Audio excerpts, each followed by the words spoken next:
Sredi tedna je mene in najbrž še koga šokirala novica, da je naš premijer s poljskim in češkim kolegom na poti v Kijev z vlakom. In to v trenutku, ko je v mestu zaradi ruskega obstreljevanja veljala neprekinjena policijska ura. In kaj je Janša s kolegoma počel v Ukrajini? Успішен приход у Київ і захвала председника Зеленського. Люди, ми їм абсолютно, цим країнам і лідерам цих країн, ми абсолютно довіряємо. І тому, коли ми говоримо про гарантії безпеки, про наше майбутнє в Європейському Союзі, або говоримо про санкційну політику. Srečanje z Zelenskim. Zahodni mediji so potezo komentirali kot bold move, kar seveda tudi je. Jaz trenutno ne bi šel niti na obisk k frendu, ki me povabil v Kijev. Zato, ker se ne maram tako dolgo voz z vlakom. Ali če citiram našega gospodarskega ministra, če je nekdo tako pogumen, je hkrati malo normo, jaz lahko samo čestitam.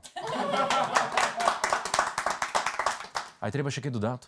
Razen tega, da je bil edini način, da je bila pot bolj nevarna, če bi se prvi del poti do Poljske peljal s slovenskimi železnicami. Poznavalci pravijo, da je ena redkih dobrih novic s fronte dejstvo, da se strani pogajata. Drugo vprašanje pa je, o čem se pogajata. Tako je denimo ruski zunanji minister Lavrov izpostavil vprašanje svobode govora v Ukrajini. Najbrž, ker je Rusija svetilnik in zgled na tem področju. Celo novinarji in uredniki na državni televiziji lahko govorijo, kar čejo. Urednica na eni od ruskih televizij pa je izkoristila trenutek in med oddajo v živo prišla za voditeljico in s transparentom opozorila na zavajanje ruske javnosti in pozvala k ustavitvi vojne v Ukrajini.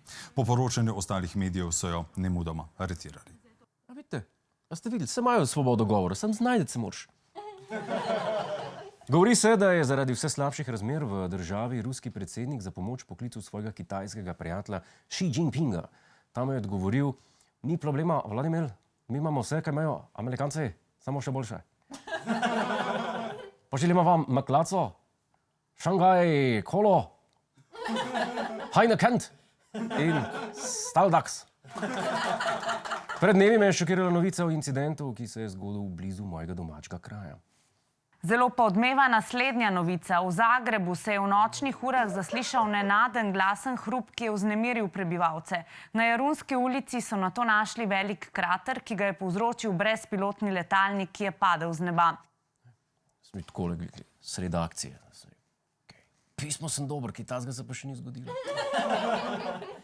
Ampak je resno smisel, da smo v NATO varni pred vsemi strelki iz Ukrajine in Rusije. Kaj se dogaja?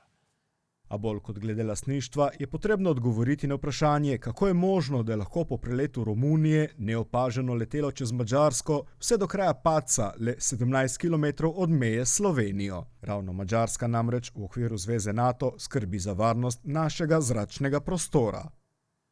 A to je pa slabo. Očitno je kakšen radarski operater zaspal. Ali pa so bili dežurni piloti slučajno na fantošni. Ne vem, ampak vse slak tudi sami svoje nebo branimo, je tako? Dobro, s tem verjetno težko, ampak imamo kakšne rakete tle lahko?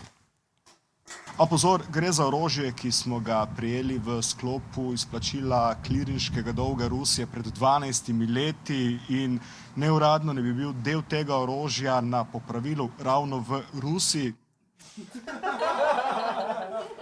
Ruske rakete, s katerimi bi se lahko branili pred ruskimi raketami, so na popravilu v Rusiji. Očitno moral kar sam poskrbeti za svojo zaščito. Ampak ne s tem. Kole. Hej, preden greš, klikni tukaj in se naroči na naš YouTube kanal.